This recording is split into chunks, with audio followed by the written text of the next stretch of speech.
Hello everyone, it's Seth, probably better known as Saffron Olive, and it's time for another Instant Deck Tech.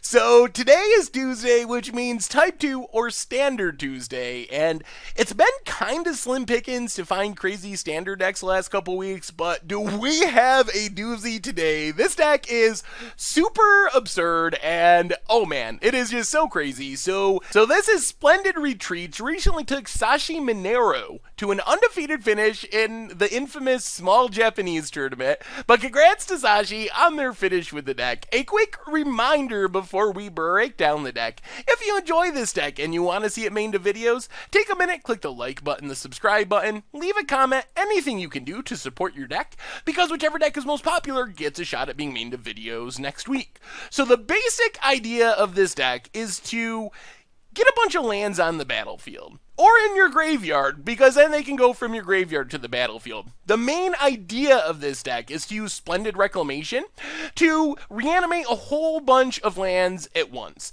And then Gur Per Ori just lets you make extra land drops if you somehow get empty-handed. That's awesome, because you can draw some extra cards. But basically, lands, and then the deck is looking to take over the game with landfall triggers, from Retreat to Hagra and Retreat to Emeria.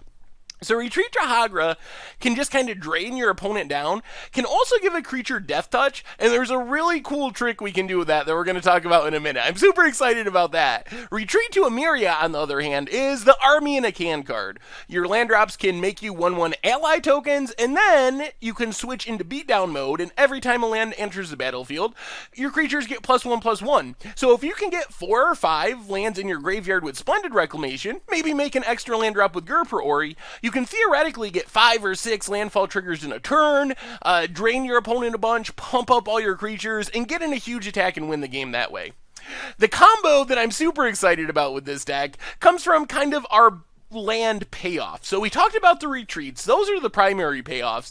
Walking Ballista doesn't look like a land payoff. Like, sure, you can cast it for a larger double X cost if you have a bunch of lands. The trick here, though, is we can cast a big Walking Ballista because we're making all these extra land drops, ramping, doing all that stuff. So cast a big Walking Ballista with our Retreat to Hagra trigger, give Walking Ballista Death Touch, and then we can just remove a bunch of counters and machine gun down our opponent's entire team, because one ping to any creature will take it down if we give Walking Ballista Death Touch.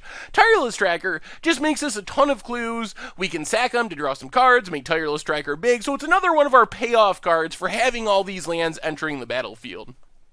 Gitrog Monster kind of walks the line between a payoff and an enabler. On one hand, it lets us play extra lands each turn, which means more landfall triggers. It also lets us draw cards when lands go into our graveyard, which can come from sacking them to Gitrog Monster, or our main enablers, Grimflayer and Vessel of Nascency. So these are how we get lands in the graveyard to reanimate them with Splendid Reclamation. Grimflayer, also just a big threat. Going to be a 4/4 for 2 quite a lot in this deck, since we can fill our graveyard. Vessel of Nascency lets us find whatever we need. Its conditions are minimal. You can get an artifact, a creature, enchantment, a land, or a planeswalker, so basically any permanent, which means it can dig for our retreats, it can dig for our Walking Ballista, it can find us a Gitrog Monster if we want to, while also getting lands in our graveyard.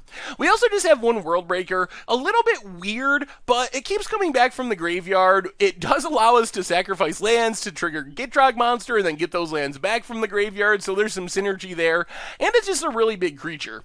We have a bit of removal as well. Fatal Push, just the best removal spell in Standard. It's relevant against many of the big decks and kills a lot of important things, and a single Yahani's Expertise as a sort of pseudo-wrath sweeper card. The mana base also helps us get lands in our graveyard for our Splendid Reclamations. So Evolving Wilds, pretty straightforward. We crack it, get a basic land, that's a land going into our graveyard for our Splendid Reclamations. It doubles our landfall triggers, almost like the landfall modern deck we were talking about yesterday. It's 2 land drops all by itself, which double triggers all of our retreats. And then Blighted Woodland gives us some ramp, goes to our graveyard, and Warp Landscape gives us a weird mana fixing type card that also goes to our graveyard. So we get all these lands back when we resolve Splendid Reclamation, they draw us cards with our Gitrog Monster, so lots of synergies there. There's only one dual land in this entire deck, and that's Hissing Quagmire. Turns into a creature.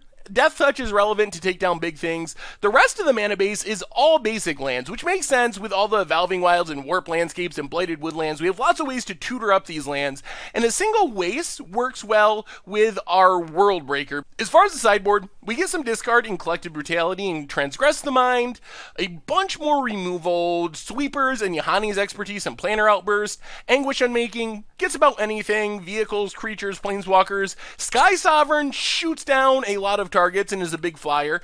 Lost Legacy to fight against Copycat combo. Nissa's Renewal gains us some life, does even more ramping, more landfall triggers. An additional retreat, I'm assuming for aggro matchups for the life gain. And then Nissa Vital Force, great against control because we can ultimate so quick, and then we're drawing even more cards, and it's going to be hard for our opponent to just keep up with our raw card advantage once we ultimate a Nissa. And that is Splendid Retreats for Aether Revolt Standard, and that's our instant deck tech for today. So thank you very much for watching. I hope you enjoyed the video, and I will talk to you soon.